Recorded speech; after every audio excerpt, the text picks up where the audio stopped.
What is up, everybody? It's your favorite director's favorite director, and in the famous words of Alison De Laurentiis, did you miss me?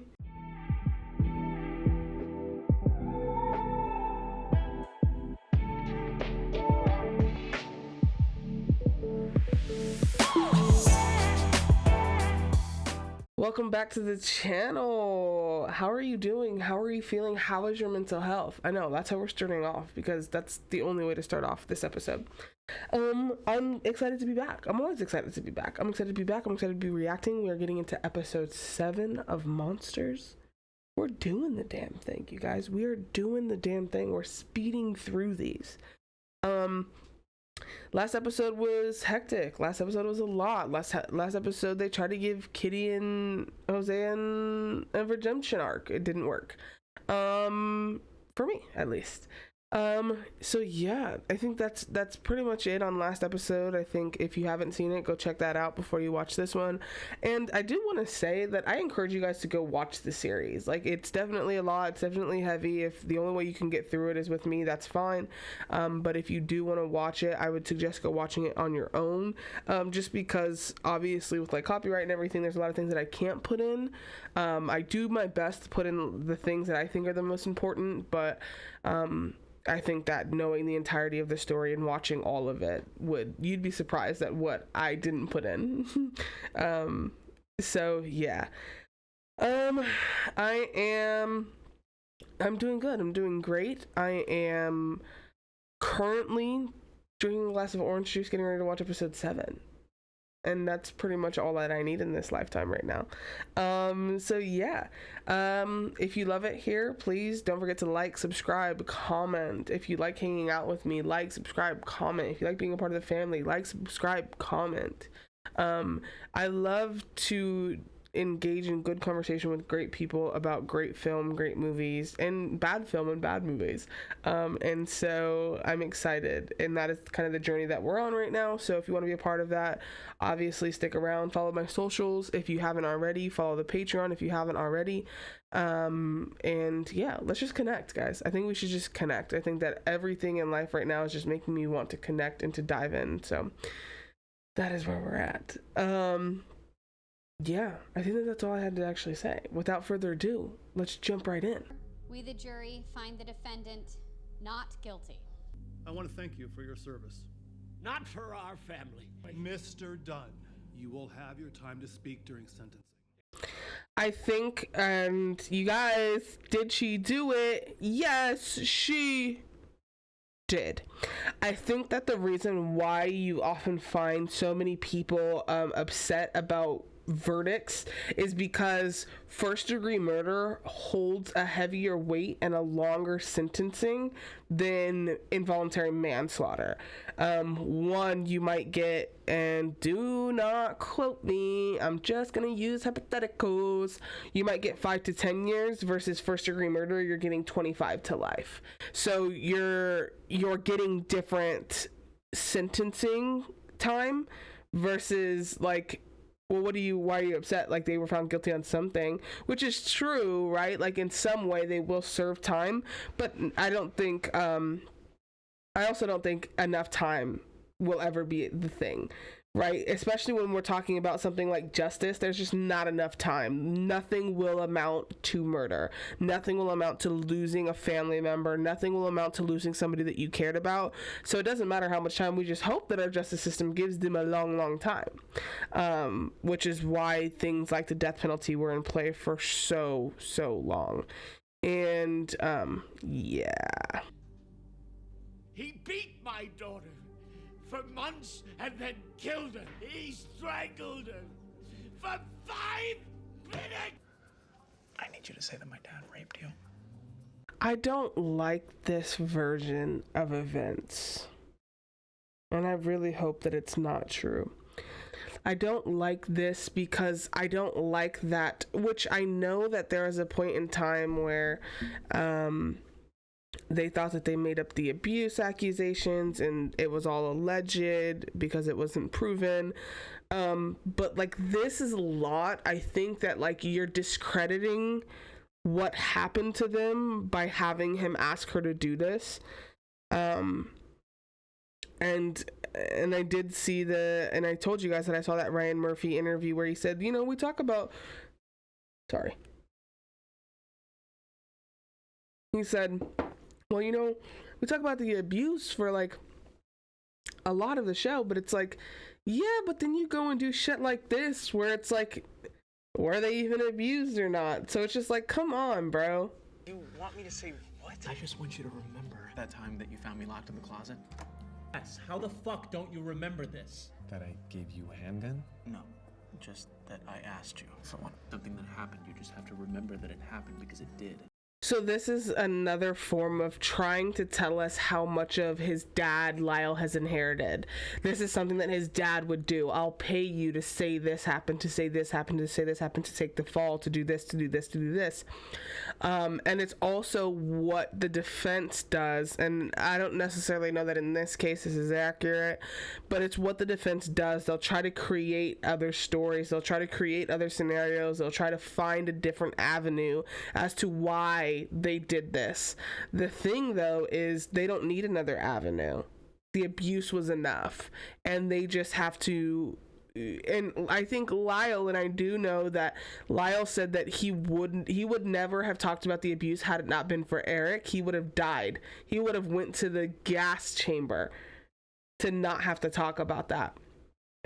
So I think that that's a lot of why you're seeing him kind of scramble and try to convince people to say that they were afraid of their dad, to give them kind of a reason to do it, to hone in on that self-defense theory that they're gonna use to help shape their defense. And if I answered a question wrong, you just bash my head against the table. Also, my mom would beat us. That was very scary. But he was like this scared little boy who I felt such sympathy for. But for some reason, when he's on the stand, he's talking about somebody else. Yeah, they're playing in on this. Like, Lyle, first of all, is a really bad liar, which is, he's a great actor, bad liar. But that is what Lyle, and I don't know so much ERIK necessarily, but from what we've gotten from Lyle, that's kind of what he's not understanding, is how to connect with people, how to connect with the jury. It's like there's something missing there, and it's tapping in and tuning into that childlike version of you, the version that was scared, the version of why you were scared. You don't need outlandish stories of your head being beaten in. All you need is to tell somebody that your parents would lock you in a closet. So it's just like, I don't think that, I think that we're seeing a lot of the Lyle when he first went into prison versus the Lyle that's kind of accepted the fact that they did do it, and now they need a good reason as to why they did it, and their reason was good. He just doesn't want to use it, and he's doing everything he can to avoid using it. Do you think he's behind the whole thing? Lyle just invents the whole story, convinces ERIK to go along with it? I'm just talking out loud. She was eating cup of noodles. She was getting them cup of noodles in. I saw you on TV the other day, and I just had to write. I know you're innocent because I'm psychic.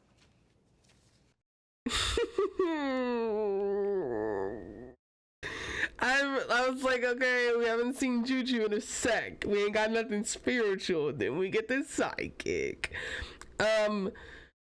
Shout out to Bose vs. the World. I hope everybody watches her, especially if you're into true crime. You gotta go watch her. Check her out. She's literally one of my favorite, like, commentators, reactors when it comes to true crime.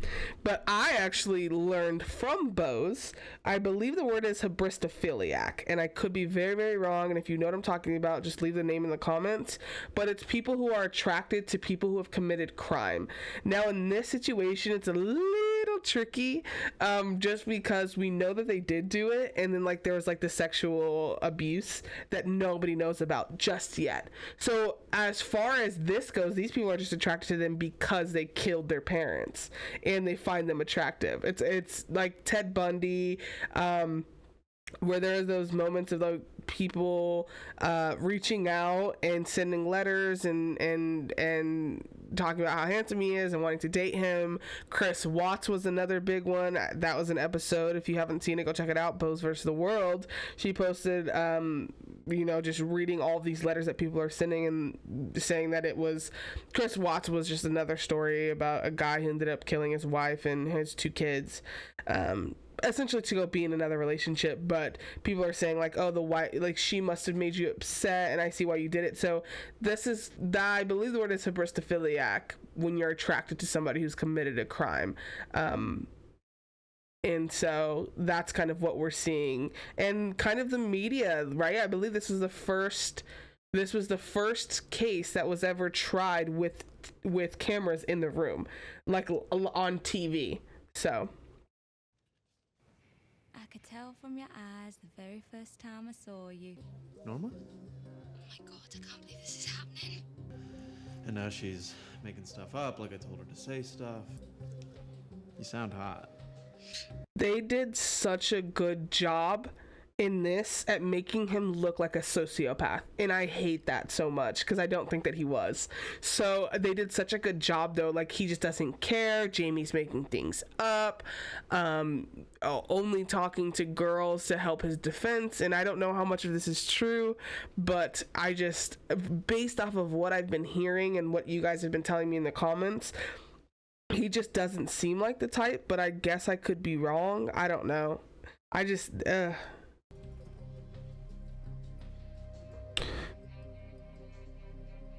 Hi, Eric. He told you your dad was planning on killing you. I made it up. Eric, did Lyle tell you to make that up? It's just a massive hole. Like why didn't I tell him about the sex stuff with my dad? I can see where this is gonna be a frustrating episode for me, because it seems like they're making it seem like Lyle just strong-armed his way through this, like it told everybody around him, tried so desperately, and I think I could see how in some way, shape, or form that could potentially be a sliver of what happened.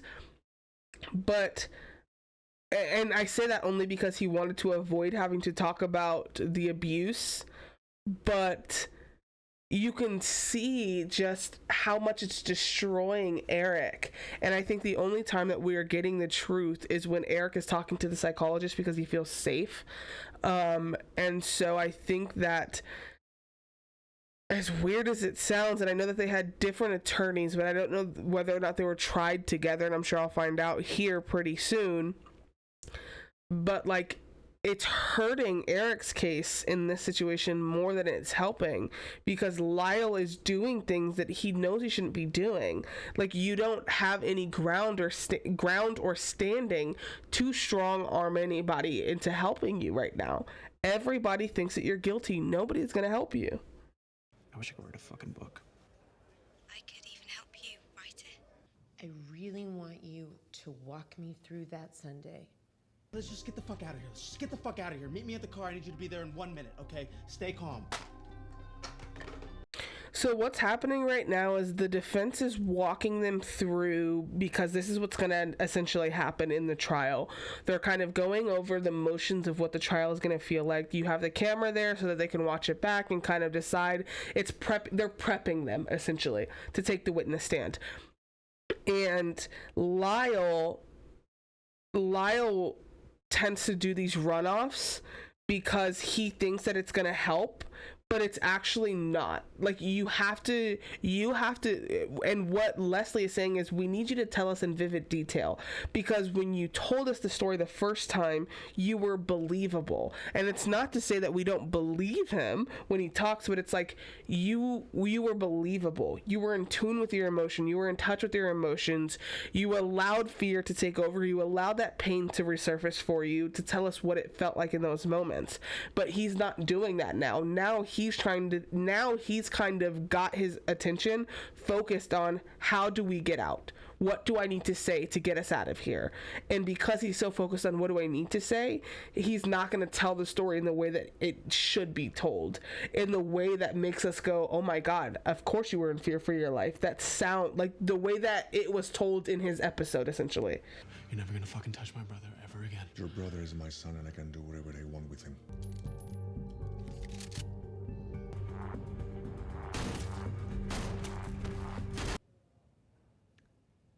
But that's not what happened. Leslie in this moment is probably my favorite, where she just goes,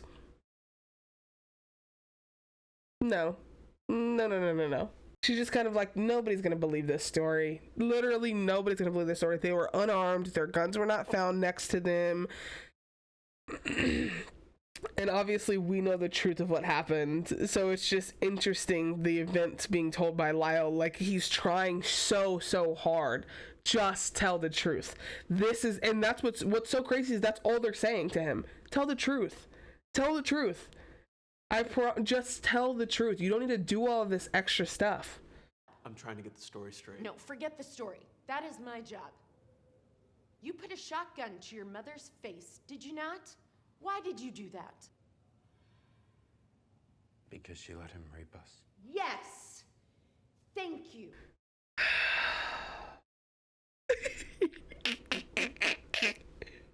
I'm just so giddy when I see Leslie being a good ass attorney. I'm so giddy. Like, no, truthfully, because what she's saying, and this is what I just got done saying, right? You have to make the jury believe what you're saying, and I don't believe you. You sound like you're making this shit up, and you're still trying to make it up. You're still trying to win. We wanted to put her out of her misery. It's not good enough. It's not good enough. But Eric knows the truth. Eric wants to tell the truth. He's ready to tell the truth. He's ready to express it. Lyle is still a little bit hesitant, which is why you're getting this version of him. And Leslie is right. Let me worry about the story. You just tell the fucking truth and be believable. Do you want me to cry? Because I can do that. And I told him that I would help her stop taking so many fucking pills. Hey, but I loved her. Now we're talking. Again, I don't like that. I don't like that because it makes it look like he's devoid. He's just pretending to know what emotion feels like. Do you want me to cry? Because I can cry. Like, it's like, no, I just want you to tell the truth. But then I remember that his dad literally beat that out of him and abused that out of him. That emotion, feeling emotion, being in tune with your emotion. He's only ever been taught by his father, you are a man. You are a man. You are a man. Men are tough. Men don't cry. Men don't. So when we need you to be in tune with that femininity, now all of a sudden, when it's literally life and death, you can't, or you're acting like you can. And I think that that's the problem here.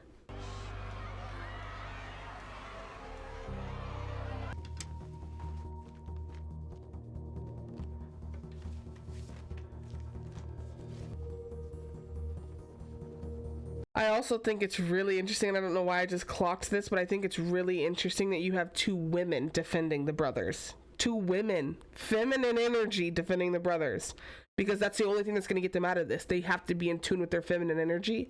Therefore, they have femininity coming in to defend them, to help them find that within themselves after so long of not having access to it. This trial is going to be about why, who molested his sons, how in fact Kitty Menendez enjoyed sexually molesting her children too. It was not out of malice. Thank you, Leslie Abramson. Thank you, Mama. I hope that you are living a life. I hope that you are living a luxurious and your best life right now, because even if she didn't win, and I know the outcome, even if she didn't win, she was the first person to publicly call out Jose and Kitty Menendez. She was the first person to go to war for these boys publicly. And it's gonna be real hard for people to believe that a father would do that to his own sons. It's gonna be real hard to believe that sons would do that to their own father and their mother. It's gonna be really hard for the jury to kind of cipher through this. But what Leslie was supposed to do, she did. She went to bat for them. She fought for them in a way that most people never did for them throughout their lifetime. So I just want to really, really, before we get too far into the trial, say how important and how beautiful that is, that they had somebody fighting in their corner for them. They shot the mother and father they loved so that Jose and Kitty Menendez wouldn't kill them first. You didn't make up the sexual abuse, did you? Because it sure worked last time. Do you think that this is a man thing? Men couldn't fathom that? Do you think that that's what this is? Also, I think that Dunn just has a very sorry, there's fur. I think that Dunn just already has a perspective of who Leslie is, and she could never defend somebody who potentially is innocent or who potentially did go through these things. And so even if this wasn't the case, even if she did make it up, or if they made it up, or blah blah blah blah blah blah, even if that was the case, the defense attorney is going to have to find another angle, and that's what she did. So she did her job in that aspect. Now, anybody in today's world listening to this probably sides with the Menendez brothers. We probably have seen the trial, we see the emotions, and that's not something that you can make up easy. But in this time, this point, this is the first time they're hearing about the sexual allegations, and of course nobody believes that a father would do that. And then on top of who she's defended, it ain't her fault if she's good at her job. It ain't her fault if she gets clients that are perfect clients. It is not her fault. She's just that good. That man should not have walked free, and he wouldn't have if I had anything to do with it. He gave you a career and a fucking point of view. Oh, how much of this is Leslie Abramson? Because this actor, she is in it to win it. Oh my God, she makes me feel every time, and I love her. I'm in love. I am in love with her. She said he gave you a career and a point of view. Baby? What if they did think their lives were in danger that night? There were 3 other people on that boat as well. I thought this was going to be private. To help Lyle furnish the new condo they just bought him. That also doesn't work for his defense or for his theory, because if they were doing it for the money and Lyle just got put into a condo, clearly his dad was not cutting him off. So it's like that doesn't work for nor against you. And also, this was, yes, sure, let's say that they were in fear for their lives that Sunday. There are a lot of things that people don't know what happened, obviously. No one else is in the room where it happened. So because they were not there, nobody knows the other side of that coin. However, I will say they could be planning and doing all of this and still have the intent to kill their kids. Like, that is a possibility, because she didn't say come over. She said, give us a ring. Maybe you can come over. So it's like, if you know, facts, it doesn't count if you're only telling 10% of the truth. They lied right from the very beginning. We fucking got this. We fucking got this. We're gonna fucking do this. We fucking got this. Yeah, we're gonna fucking do this! I love you so much, Lyle. I love you too. So much, okay? I think it's interesting that he keeps saying that they didn't shred a guilt, like there was no guilt, but the only reason why the cops were even able, and the only reason why they're behind bars, is because ERIK confessed. He told Dr. Oziel that he was feeling so guilty and so torn up about it that he wanted to kill himself. So it's just like, I just think that, like, in stories and situations like this, interpretation goes a long way. Like, you keep interpreting the story the way that you want to, the way that it fits your narrative. In this case, Dunn is, again, I've already said this, excuse me, he's a really good storyteller. He's great at telling stories. So it's hard not to believe him. But I will also say this, right from the beginning, Leslie did a great job, because now she has people talking about it, and that's all you can ask for, right? She has people saying, well, what if they really were afraid for their life? You know what I mean? So it's interesting. My brother could be very possessive. Lyle was not allowed to express his opinions. What about Erik? Sometimes he would do things to hurt him. He wanted to toughen him up.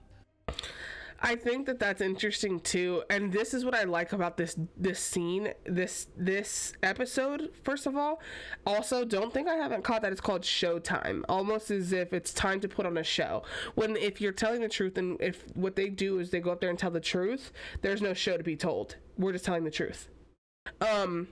What I think is interesting is that even around the table, you would think that Dunn, based off of the last time he did this, you would think that he's kind of captivated everybody around the table, but people are asking the right questions. But what about the relatives? They knew, they saw, they witnessed.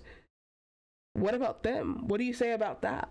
At some point, you run out of things to say. At some point, you run out of things to say, well, they just did it for the money. You run out of things to say. You run out of things to say because people keep coming in and combating it. Well, no, because what about the relatives who said that they were also abusive? What about the cousins that they confessed to? What about that? I did know that Lyle and Erik took showers with their dad after tennis lessons. Growing up, Menendez was no picnics. My father beat me mercilessly. But I didn't kill him. He thought I was a sissy too. But I didn't murder him. I'm glad, Dunn. I'm glad you didn't feel like that was the only way out. I'm so glad that the abuse wasn't so bad for you that you thought that the only way to get out was to literally take his life. I'm so glad that that was not your experience. But one thing that you'll find, what's so crazy, is that everybody experiences life differently. Everybody experiences life differently, and it's so interesting because the perspective and the point of view should be that people are capable of things and people are not capable of things, right? People are capable of heinous things. People are capable of doing things with no remorse and no regret, and then people are capable of doing things because it is their literal last resort and last option. So to sit here and say, well, I didn't do it, I did it, and that's everybody's favorite thing, isn't it? Well, I was abused too, but I didn't stoop that low. No, you just didn't feel the need to stoop that low because eventually it let up for you. But you weren't being sexually abused the entire time. You weren't being physically, sexually, emotionally, spiritually attacked that entire time to the point where the only way out was death. Come on, I don't like that. You weren't sexually abused. Neither were the Menendez brothers. If you're already confessing to murdering your parents, why not come clean about all of it? That should tell you everything that you need to know. They confessed to murdering their parents and were still hesitant to tell you about the sexual abuse. That's how instilled it was in them that you don't talk about things like this. This is not acceptable in today's society. You don't get to say things like this. This is not real. This cannot be accurate. Men don't go through stuff like this. They confess to killing their parents. Do you honestly believe that if they were willing to confess to killing their parents and not the sexual abuse, that they would just make it up later? Like, that doesn't make any sense. They would rather say, no, we killed our parents, than say, well, we killed our parents because. Broken. Those books would give them all the details they'd need to convince a jury it had happened to them. Could also serve to deflect attention away from Erik's sexuality. It could deflect attention away from Erik's sexuality So what we decided to say was Eric was repeatedly raped by his father. But we're deflecting from the fact that he's gay. But he was raped by his father. I'm sorry, guys. I don't mean to say that word so many times, but I'm just trying to make that make sense in my head. That literally is the stupidest shit I think I've ever heard. And it's frustrating because it's like you have to sit here, you have to listen to the opinions, and you have to be like this. And I'm sure that this worked. I'm sure that there were a lot of people who felt this way about them, that this could not be possible, that they made it all up, that they read a book and decided this will be the perfect out because this is what men do. But if being gay isn't acceptable, in what fucking world would we risk being sexually abused by our father? And she's... Everybody knows Erik's gay. It's like a big open secret. Nobody wants to talk about it. So maybe Erik is gay, but being in the closet doesn't make you a murderer, Nick. It doesn't even make you a bad person. As of right now, she's the only person that I care about. As of right now, it doesn't make you a murderer, and it doesn't make you a bad person. Being gay has literally not... His sexual orientation doesn't have shit to do with what he did. Not a damn thing. If anything, he wouldn't have, like... I can't, guys. I can't. At this point, I maybe I just pause for pause sake so I can leave that portion in. But just maybe, the brothers were hiding an even deeper, darker secret. Nah. Sorry, guys. I had to pause for a specific amount of time so I can leave 10 to 15 seconds worth of footage in. And so what I'm doing right now is cutting it so that I can first say, please don't do this incest thing. Please don't do that. Like like it's so crazy how outlandish, but also like, even if you decided to take a bunch of people's rumors and like put them into the show, this is not the way that you do that. Just blatant lies.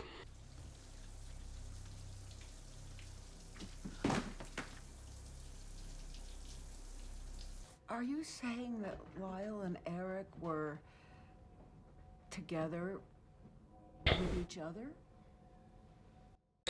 You know what's interesting is you're more willing to believe that they were together with each other than their dad abused them sexually. That's what I find interesting. Ignorant. It's so ignorant. How are you more willing to believe that two sons are together intimately, but it's not possible that their dad actually abused them physically or sexually? What? Where did that come from? Like, how does that work? How do you decide what you're choosing to believe? My main point here is that regardless of what happened to them, Lyle and Erik aren't entitled to forgiveness. We'll all fall for it, and they'll get the Hollywood ending she thinks they deserve. The problem is that they are not your daughter's killer. You see everybody as that man because you saw just how bad society could get. And this is what Leslie meant when she said he gave you a point of view. You saw just how bad society could get, and now you think that every single person who has ever committed a murder or a crime is the same as him, but that's not the case here. I don't know that backstory, whatever the case may be, but in this situation, it is plausible that they did go through this. And it's so hard for him to even fathom that, because he can only see red when it comes to murder. Squeezing my mother's neck. The abuse was endless. I killed her. He spent 3.5 years in prison. I never believe a word that comes out of a defense attorney's mouth. That can't be, like, that's not healthy though. It's not healthy though. I understand and I empathize with him, and I'm very sorry that this has happened. But that is not what like, you are now looking at the world with blinders on, with goggles, like wearing drunk goggles. You can only see one way, but that's not the case. This was a man who was abused grew up, got away from his father, got away from that, and then went on to kill your daughter. We're talking about two kids who are in the house who were repeatedly abused, and then they killed their abuser. Very different situations here and very different motives here. So again, he's using what he has experienced and he's applying that to every single thing. And to blanket statement something like that is such a dangerous thing, because you'll never ever be able to see the world the same. You'll never be able to see the world the same. And I'm sure death of a child will do that to you in any aspect, in any manner. But in this situation specifically, you don't discredit the defense attorney, because they're the only ones trying to get to the truth. It's their job. They have to get to the truth. Why did you do it? Do you remember firing a very close shot at your father? I reloaded. I reached over and I shot her close. This is good. This is like, it's funny because the analogy that I'm getting ready to use is so outlandish, but in the movie 8 Mile with Eminem, in the last battle, he talks about himself and everything that his opponent could possibly say. That way when he hands over the mic, his opponent has literally nothing left to say, because I've said everything about myself. And that's essentially what she's doing, right? And this is what she's doing as the defense attorney. She is asking him all of the questions that the prosecution is going to use to make it look like this murder was monstrous and vicious and savage, and there was no remorse. They'll ask, didn't you you reloaded? You went in, you shot her again, you shot your dad in the face, you shot your mom in the face. Like, so what they'll do is they'll use all of that. So instead, what they did in this episode, what the defense attorney is doing right now, is she's using everything that they're going to use, and she's trying to get ahead of it so that they can start to talk about, well, why did you think that that was okay? Like, why would you do that? So that this is smart. He would take photos of our genital area. Did your father ever have sexual contact with you? Yes. How did it start? I did not know. And again, guys, most of the time when I'm pausing so that I can leave in as much as I possibly can. I didn't know that there were photos. I did not know that there was photographic evidence that Jose was taking pictures of them. And you can kind of see what's happening here. The story that she's painting is really well done, and you can even see Dunn kind of going in and out of, okay, there are photos though, so maybe that's kind of weird, right? And you're seeing the jury kind of start to get swayed a little bit here. She's doing a really good job as a defense attorney. I would have oral sex with him. Yeah, he would use objects, a toothbrush,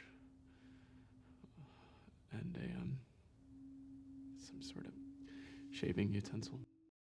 I just want to pause and say that I'm so fucking proud of him. I am so proud of Lyle, because I know how hard this was for him to get up on the stand in front of everybody and say, this is what my dad did to me.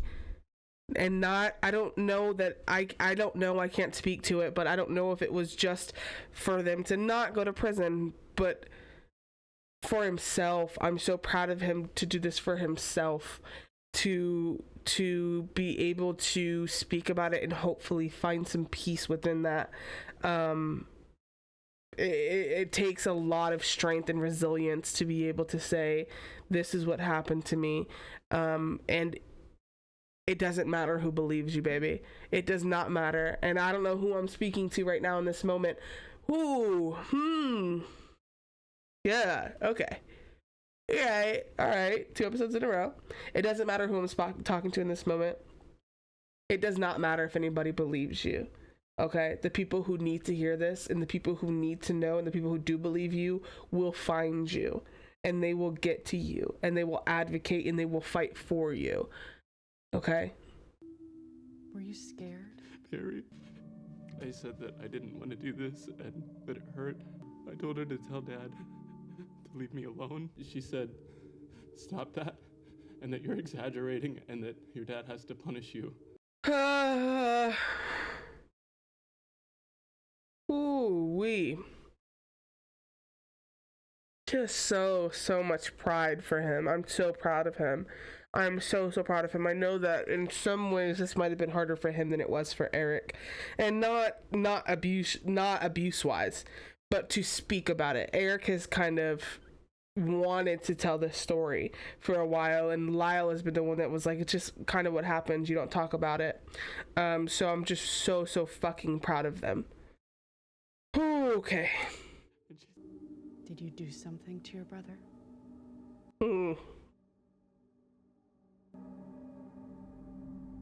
What did you do to your brother? I took a toothbrush and played with ERIK in the same way.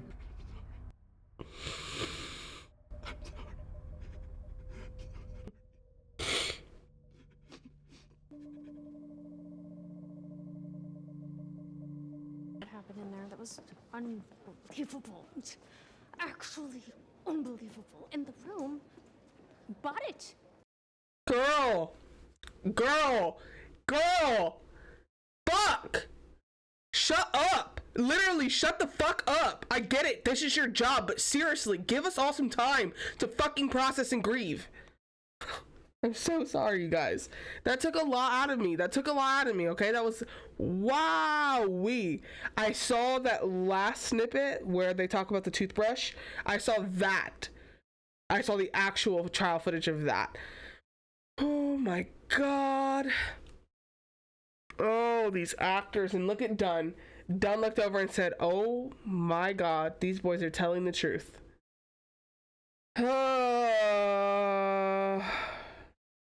Alright, let's finish it out. See, I told you I could move the jury. 10 to 2. That's how it's gonna go. No, I'm gonna take this whole fucking thing and I'm gonna turn it into a screenplay and make a movie. You know who can play me? Hell, I wouldn't be surprised if the jury wrote the judge a note and said, we don't need to fucking hear anymore. This is not accurate, correct? If I'm not mistaken, this is not accurate. There's no fucking way this is accurate. And this is what pisses me off to this day. This is not, there's no fucking way this can be accurate. Is this accurate? Oh. I owe you an apology. I believe him. Either those two boys endured the most sickening abuse imaginable, and their parents got exactly what was coming to them. That is the only answer here. That is the only correct answer here. Just so that you guys are aware. And I'm pausing this so that I can put in the rest of what he says. I'm really sorry. She was a beautiful girl. And she had her whole life ahead of her. I love you, Daddy. At least I'll have that forever. Holy shit. Holy hell. That little ending portion was tough. And whoever the girl is, she's recording it all. And they're gonna use it. And so fucking stupid, and I'm annoyed about it, you guys. Truthfully, but it's fine, I guess. I'm actually not gonna spend too much time on the outro because I am just gonna go jump right into episode 8. I love a good trial. I love that they gave us they gave us the parts of the trial that we would want to see, right? Like character testimony or character witnesses, excuse me, and the defense's portion of it. And obviously we're getting the defense's portion, but Lyle on the stand. Hopefully we get to see ERIK on the stand. And then obviously I know that I have to deal with him actually getting sentenced to prison, and I'm over that. I'm not rushing to get to that, guys, but I'm rushing to get to the end. So it's tough. But yeah, I really enjoyed this episode. There was a lot more of Dunn that we got to see this episode, a lot of his history and kind of what happened with his daughter. So that was interesting. But yeah, I think this episode got me. This episode really got me. This Lyle being on the stand got me. I don't know how I'm gonna deal with documentaries or trials. I'm not confident in myself. But yeah, I enjoyed this episode. I enjoy all of it. I think it's great. There's obviously a lot of this that irritates the shit out of me as far as the truth goes. but I'm taking it kind of with a grain of salt and understanding that not all of this is accurate. But yeah. If you stayed the whole time, thank you for staying. Thank you for watching, and you loved it. Great. I'm glad you're here. If you didn't like it, thank you for still watching.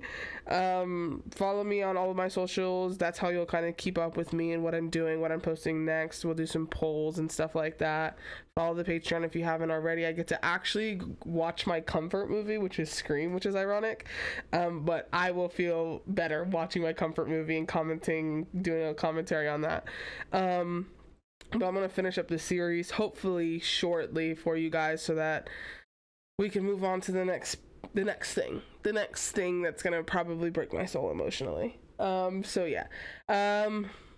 As always, be good to yourself, be kind to yourself, take care of yourself, and above all else, I love you.